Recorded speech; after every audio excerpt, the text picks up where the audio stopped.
Kaum jemand in der Politik ist gerade so beliebt wie er hier. Vizekanzler Robert Habeck. Viele wollen ihn sogar als nächsten Kanzler.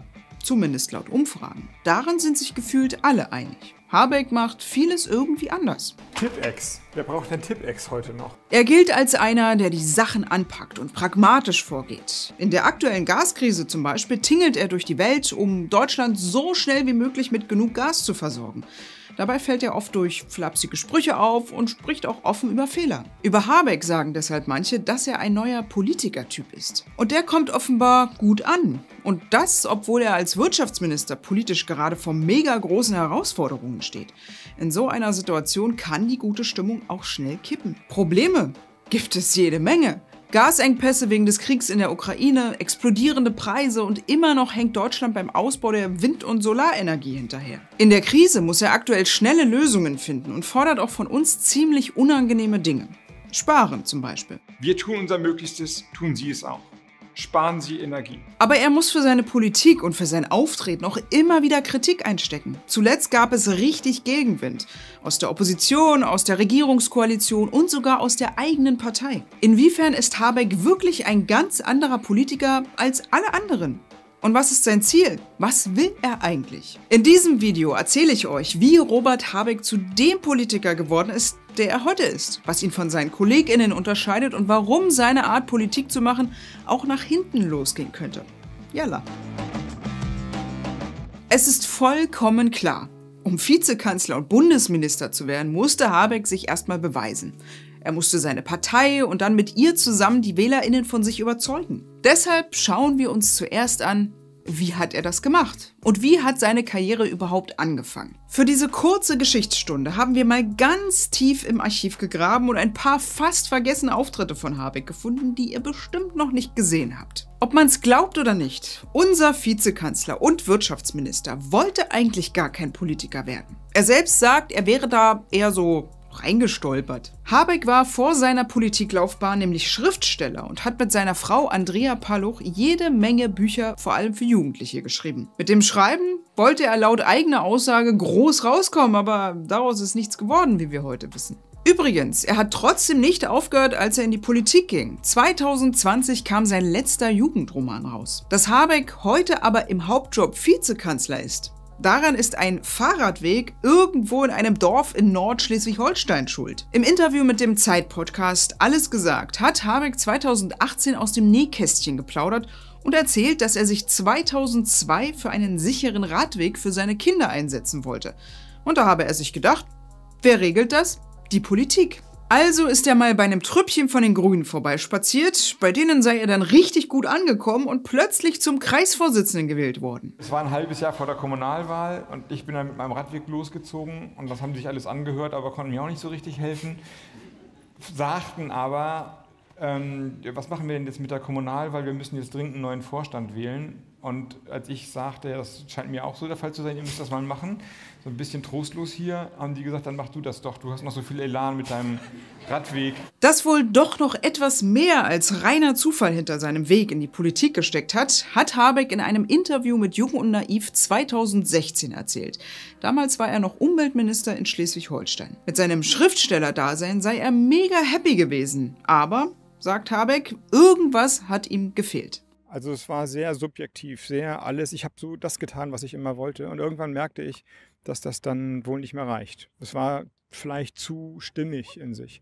Und dann, wenn man zu einer Partei geht oder in die Politik geht, wie das immer heißt, spannende Frage, was das eigentlich bedeutet, dann wird man objektiv. Dafür, dass er da noch gar nicht in die Politik wollte, ging seine politische Karriere danach ganz schön steil bergauf. 2 Jahre nach seinem Eintritt bei den Grünen war er schon Landesvorsitzender seiner Partei in Schleswig-Holstein. Nochmal 5 Jahre später wurde er in den Landtag gewählt. Da hat er schon in seiner ersten Rede ziemlich dick aufgetragen. Er hatte große Ambitionen und wollte in die Regierung. Ich weiß nämlich nicht, was Sie 2014 vorhaben. Wir werden dann aber ein Land regieren müssen. Das Dumme ist nur, dass ich nicht weiß, mit wem wir regieren sollen. Ja, hier lachen die anderen Abgeordneten noch. Aber er hatte recht. Nach vorgezogenen Neuwahlen war Habeck dann sogar schon 2012 Mitglied der rot-grünen Regierung in Schleswig-Holstein. Und nicht irgendein Mitglied. Vizeministerpräsident und Umweltminister oder auch Draußenminister, wie er selbst gerne gesagt hat. Schön bodenständig und volksnah hat er sich gegeben. Das kam bei vielen gut an. In seiner Zeit in Schleswig-Holstein musste Habeck vor allem in Konflikten zwischen LandwirtInnen, FischerInnen und Umweltverbänden vermitteln. Dafür wurde er von vielen Seiten gelobt. Er selbst gestand sich aber ein: Wir arbeiten mit kleinen Rädern gegen das große Rad der agrarökonomischen Ausrichtung an. Naja, Schleswig-Holstein ist eben nicht Berlin und Habeck konnte damals noch nicht fürs ganze Land entscheiden. Vielleicht war das ein Grund, warum er von Kiel in die Bundeshauptstadt wollte. Auf dem Weg dahin musste er 2017 dann aber seine erste größere Niederlage einstecken. Als totaler Außenseiter wollte er Spitzenkandidat der Grünen bei der Bundestagswahl werden.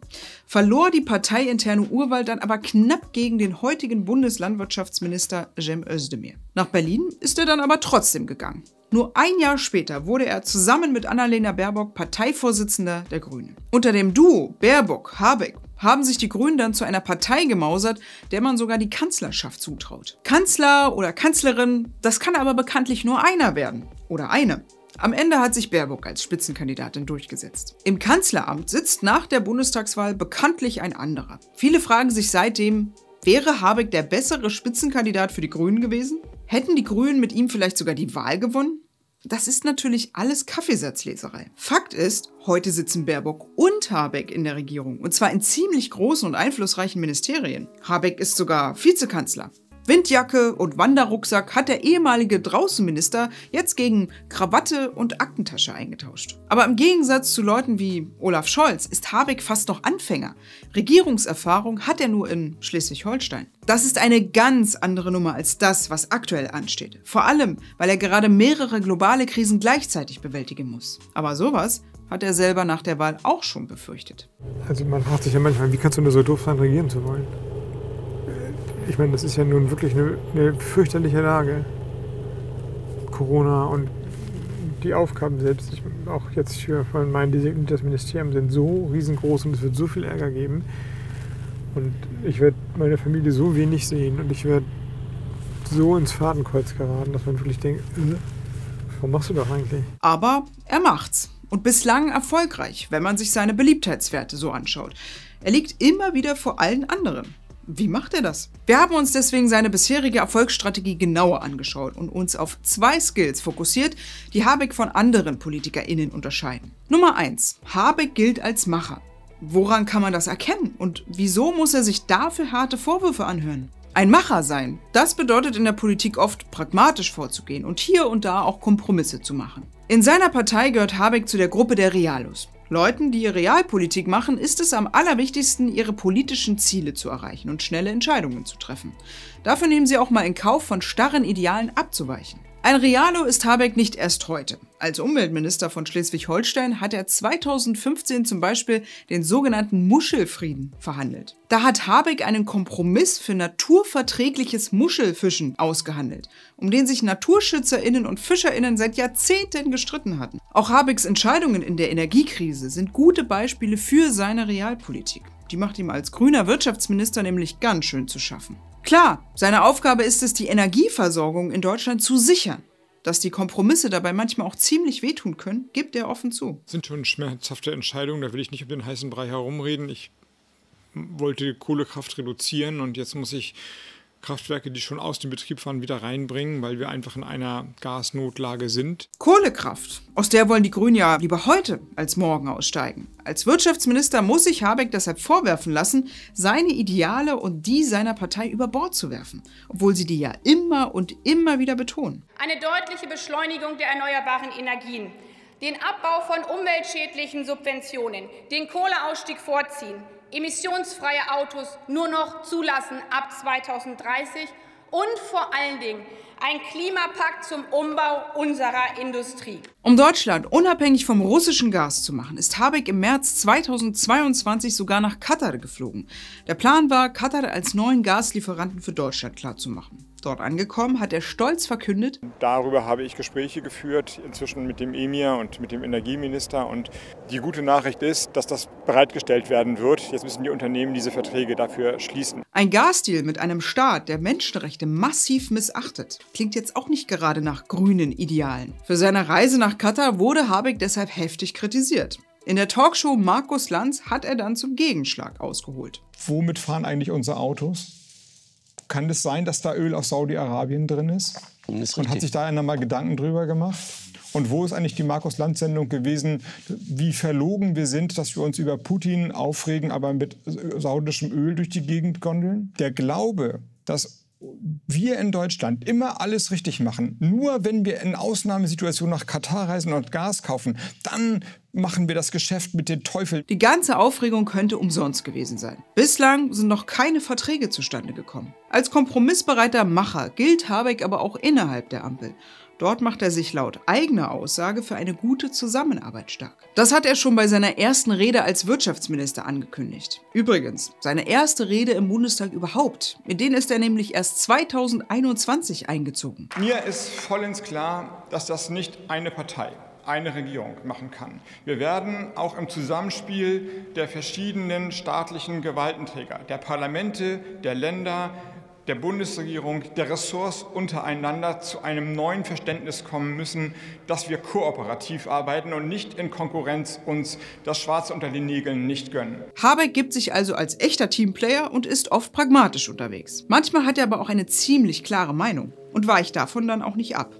Als es darum ging, der Ukraine schwere Waffen zu liefern, hat er sich früh ganz klar dafür ausgesprochen. Nur die Argumentation, je weniger Waffen wir liefern, umso eher ist der Krieg zu Ende und das Sterben endet, heißt ja, dass wir akzeptieren, dass die Ukraine überrannt wird, dass die Menschen dort massakriert werden. Wir sehen ja, was in Butscha passiert ist.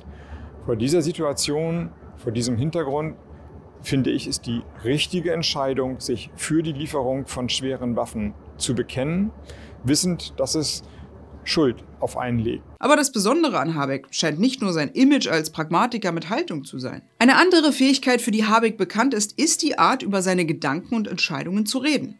Was macht Habecks Sprache aus und wieso wird er dafür immer wieder auch kritisiert? Neben seinem Pragmatismus ist er ganz besonders für eine andere Sache bekannt und mit der fällt er regelmäßig auf. Seine Sprache. Auch wenn es um komplexe Themen geht, kriegt er es oft hin, so zu sprechen, als würde er mal einen kurzen Schnack in der Eckkneipe halten. Dabei redet er gerne auch mal von sich in der dritten Person. Als ich damals den Klimaschutzbericht bzw. die Eröffnungsbilanz der Energiewende vorgestellt habe, habe ich gesagt, 3-fache Geschwindigkeit. Und ich habe schon gedacht, ey Robert, 3-fache Geschwindigkeit, wir reden hier von Deutschland, wie soll denn das gehen? Finde ich persönlich grundsätzlich erstmal eine gute Sache, Politik so zu kommunizieren, dass viele sie verstehen. Das macht Habeck übrigens auch ganz bewusst und schon ziemlich lange so. In einem Interview von 2016 hat er dem Filmemacher Malte Blockhaus erklärt: Man muss sich halt klar machen, dass man einen Markt bedient und die wollen halt gute Interviews haben, das heißt lesbare, peppige, nicht gestanzte Phrasen, so Politiker-Kauderwelsch, sondern klare Sprache, klare Antwort. Habeck gibt also alles für möglichst catchy Formulierungen. Aber macht sich auch ziemlich genaue Gedanken dazu, wie sie wirken. Vermutlich ging ihm das als Schriftsteller schon genauso. Das hat er auch betont, als er 2019 zu Gast im Podcast Hotel Matze war. Ich versuche darüber nachzudenken, welche Konnotationen Worte auslösen oder welche sie haben. Die Verwendung des Wortes und die Aufladung mit dem Kontext entscheiden darüber, was wir darunter verstehen. In einem Interview mit dem Deutschlandfunk hat Habeck 2016, damals noch als Umweltminister von Schleswig-Holstein, zum Beispiel erklärt, dass er das Wort Massentierhaltung ungern verwende, weil es nicht konkret genug sei. Da spreche er lieber von industriellen Tierhaltungsformen. Der Kommunikationswissenschaftler Frank Brettschneider hat in einem Interview mit der Tagesschau erklärt, dass Habeck mit seiner Art zu reden vor allem Transparenz schafft. Robert Habeck kann man fast beim Denken zuschauen, wenn er etwas erläutert. Seine innere Zerrissenheit, sein Abwägen, all das kehrt er von innen nach außen. Und das sieht man. Häufig wird das noch emotional unterfüttert. Vieles mag dann sehr undiplomatisch klingen, aber er spricht aus, was viele denken. Dass diese Art, über Politik zu reden, irgendwie anders ist, wird spätestens dann klar, wenn man sich die öffentliche Reaktion anschaut. Von vielen wird Habeck als ein neuer Politikertyp gesehen. Dass Habeck sich Gedanken macht, wie er sich präsentiert, gibt er offen zu. Die Öffentlichkeit muss gewonnen werden. Ich habe mich aus den meisten sozialen Medien ja vor 2 oder 3 Jahren zurückgezogen. Instagram ist geblieben. Da es Bilder sind, müssen halt Bilder produziert werden. Machen halt alle. Also ich brauche Instagram nicht, um ein glückliches Leben zu führen. Manchmal sind diese Bilder aber auch schwer zu kapieren. Ein Beispiel, mit dem er wohl vor allem die Boomer unter seinen Followern abholen will, ist das hier. Seine Neujahrsansprache von 2021 auf Instagram. Ein bisschen fühlen sich die Tage im Moment an, als wäre man in einem Rocky-Film. Jedenfalls, wenn man die Nachrichten hört. Die Rocky-Filme handeln ja davon, dass man nicht schlägt, um zu gewinnen, sondern einsteckt und dann wieder aufsteht und sich dann nach vorne weiter bewegt und nach vorne kämpft. Klar, an Beispielen werden komplexe Themen oft viel anschaulicher. Das Beispiel mit den Rocky-Filmen zeigt aber auch ein Problem. Manchmal checken nicht alle solche Vergleiche. Teilweise vereinfachen sie auch sehr stark oder machen Dinge sogar komplizierter, als sie eigentlich sind. Zum Beispiel als Habeck im Herbst 21 zu den Plänen für die Sondierungsgespräche der Ampelkoalition interviewt wurde. Es geht darum, die Schraube gerade reinzusetzen und nicht von vornherein schräg reinzudrehen. Dann kann der Dübel niemals halten. Wofür steht jetzt nochmal der Dübel? Für seine Kommunikation erntet der Vizekanzler auch immer wieder Kritik. Vielleicht erinnert ihr euch noch an sein Interview zur Energiekrise im ZDF-Heute-Journal. Wenn da jemand sagt, ich helfe nur, wenn ich nochmal 50 € kriege, würde ich sagen, die kriegst du nicht, Alter. Fanden einige ziemlich witzig, kam aber nicht überall so gut an. Seit März fordern viele, nicht nur wir, dass es finanzielle Anreize gibt für diejenigen, die weniger Gas verbrauchen. In der Industrie, wie in den privaten Haushalten. Frau Kollegin Scher hat dazu einen guten Vorschlag gemacht, wie ich finde. Antwort von Robert Habeck an diejenigen, die diese Anreize gerne hätten: kriegst du nicht, Alter. Und so richtig ins Schwimmen gekommen ist Habeck mit seiner transparenten Kommunikation dann bei der Diskussion um die vorgeschlagene Gasumlage. Kurz damit alle an Bord sind. Da geht es darum, dass VerbraucherInnen mehr für Gas zahlen sollen, um Firmen, die Gas importieren, zu entlasten. Weil die in der aktuellen Situation mehr Geld ausgeben müssen, um an Gas zu kommen. Für diese Gasumlage hat sich Habeck lange Zeit stark gemacht. Damit sollten Energiekonzerne vor der Pleite bewahrt werden. Das Problem: die Leute, die mit Gas heizen, erwarten schon hohe Nachzahlungen. Mit der Gasumlage würde es noch teurer werden. Und wie gewohnt geht er damit so um. Er gibt sich ehrlich und selbstkritisch.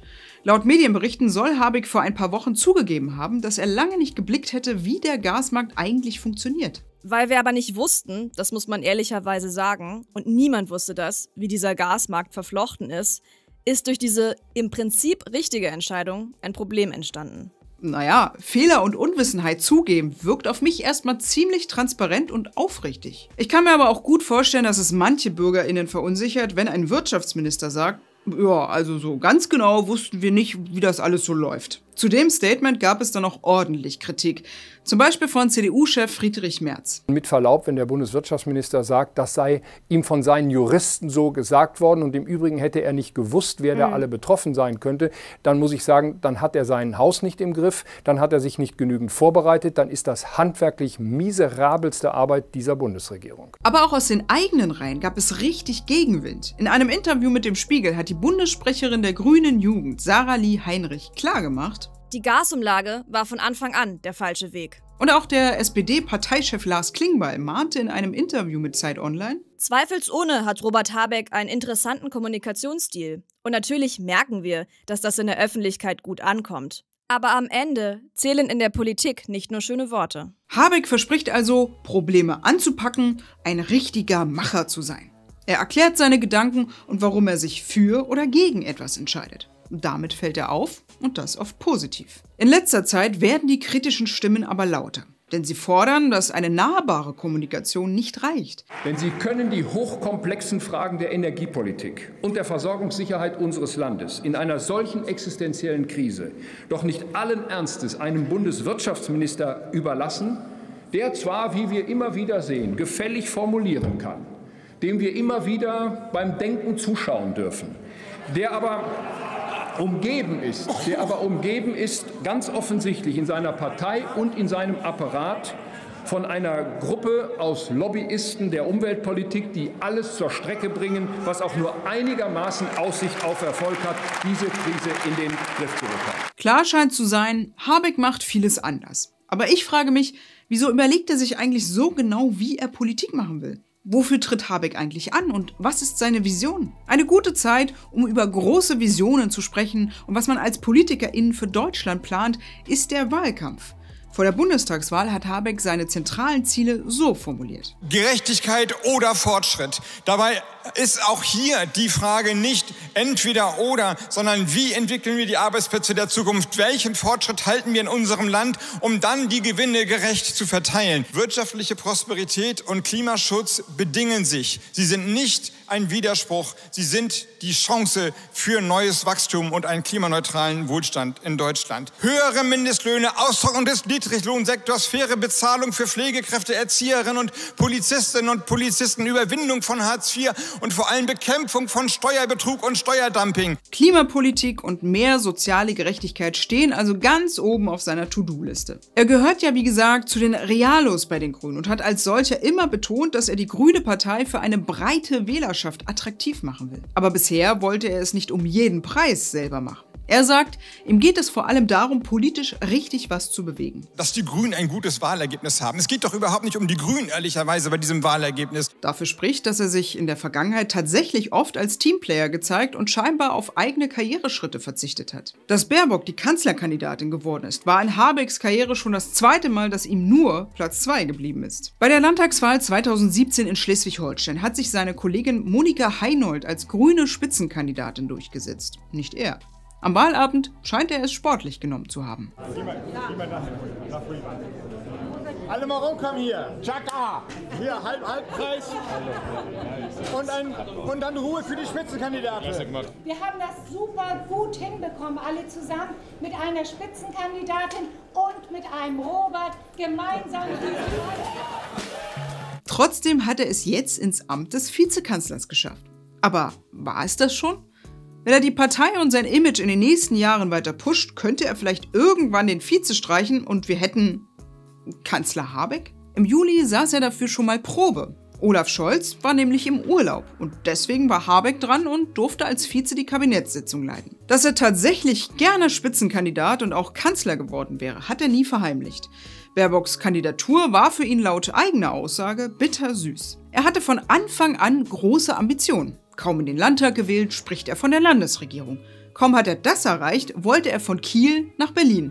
Und das heißt auch ins Zentrum der Macht. Aber was heißt Macht für ihn genau? Macht heißt schon, Interessen durchzusetzen, aber auf eine Art und Weise, dass diejenigen, die gerade nicht an der Macht sind, sich fair behandelt fühlen, dass sie sich mitgenommen fühlen, dass sie verstehen, warum jetzt gerade andere die Mehrheiten haben. So ist Macht heutzutage modern. Es ist also nicht die Macht des Herrschers, der über alle triumphiert, sondern es ist ein dienendes und, wenn du so willst, ein demütiges Verständnis von Macht. Dafür, dass er das tatsächlich so meint, spricht auch, dass er damals beim Wechsel von Kiel nach Berlin an die Parteispitze der Grünen nicht sofort alles hingeschmissen hat. Bei den Grünen gibt es die Regel, dass man als Chefin der Partei nicht Teil einer Regierung sein darf. Daher musste Habeck nach der Wahl sein Ministerium in Schleswig-Holstein abgeben. Das wollte er aber nicht von heute auf morgen und hat um eine Übergangszeit gebeten, wofür die Partei extra ihre Satzung ändern musste.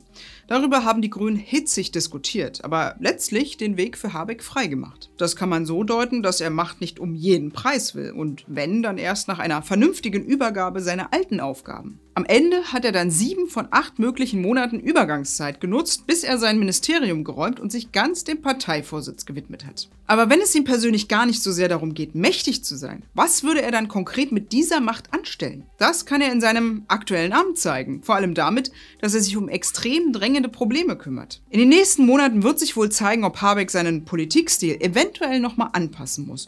Und er muss sich der Kritik stellen, dass nur gut reden und erklären nicht reicht. Einige KritikerInnen sehen darin sogar eine Selbstinszenierung, durch die Habeck über seine Fehler hinwegtäuschen will. Deshalb gilt es für ihn zu beweisen, dass er nicht nur ein Macher ist, sondern dass seine Entscheidungen auch wirklich positive Veränderungen bringen. Fazit. Ich glaube Robert Habeck, dass er mit seiner Politik wirklich was verändern will. Dass er sich als pragmatischer Teamplayer für das Klima und für die Demokratie und den sozialen Zusammenhalt in Deutschland und Europa einsetzen will. Aber man kann schon auch sagen, in der Politik tummeln sich Menschen, die Macht wollen und sich auch Gedanken machen, wie sie die bekommen können. Habeck ist da sicher keine Ausnahme und ich finde, man merkt ihm auch an, dass er gerne in der Öffentlichkeit steht und Dinge entscheidet. Man muss zusätzlich auch im Hinterkopf haben, Habeck ist Schriftsteller. Er weiß, wie man Geschichten erzählt, auch die eigene Geschichte, die davon handelt, wie man aus Versehen Vizekanzler geworden ist, unter anderem wegen eines popligen Radwegs. Auch seine flapsigen Sprüche und Vergleiche fallen ihm wohl nicht alle beim Reden erst ein. Er will es aber oft so aussehen lassen. Aber er ist nicht mehr der Draußenminister aus dem Norden, sondern er ist auf der politischen Weltbühne unterwegs. Ist doch klar, dass er eine Strategie fährt. Wie will ich reden? Was will ich erreichen? So zu tun, als wäre das nicht so, wird irgendwann unglaubwürdig. Ob er am Ende wirklich die Mehrheit überzeugen und sogar Kanzler werden kann, wird sich noch zeigen. Dafür wird aber wohl nicht so sehr sein Auftreten, sondern vielmehr seine Vision entscheidend sein. Und wie gut er sie in die Realität umsetzen kann. Vor allem zu Recht umstrittene Entscheidungen, wie die Gasumlage, sind da auf Dauer sicher nicht hilfreich. Was sagt ihr zum Stil von Robert Habeck? Ist das für euch eine neue Art, Politik zu machen? Oder steckt da für euch nicht viel dahinter? In die Kommentare damit. Du willst unseren Abo-Button? Den kriegst du, Alter. Direkt hier klicken. Hier erfahrt ihr, warum Habeck jetzt auch der Gaming-Minister der Bundesregierung ist. Und beim Y-Kollektiv erzählen junge Menschen, wie krass sie davon betroffen sind, dass momentan alles sauteuer wird.